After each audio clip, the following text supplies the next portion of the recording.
Ilang bayan naman sa Sultan Kudarat Province nakaranas ng malawakang pagbaha bunsod ng localized thunderstorms. Detalye na balita mula kay Jun Di Makutak, RH19. Assalamualaikum, Brother Jun.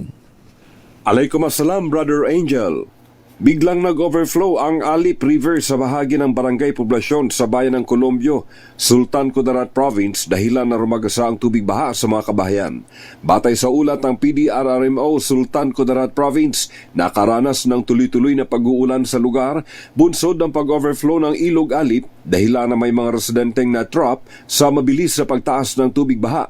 Kabilang sa mga nailigtas ng emergency responders ay mga bata.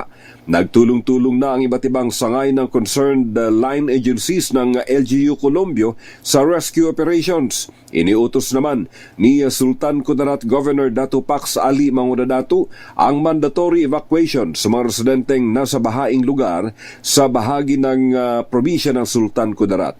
Isa namang maliit na tulay ang bumagsak sa barangay Ragandang, Libak, Sultan Kudarat dahil sa pagragasa ng tubig baha mula sa mga kabundukan.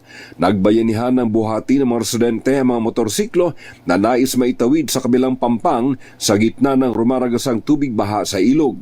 Paghahating gabi na kagabi ay patuloy pa rin ang bagsak ng kalat-kalat na ulan sa bahagi ng Central Mindanao.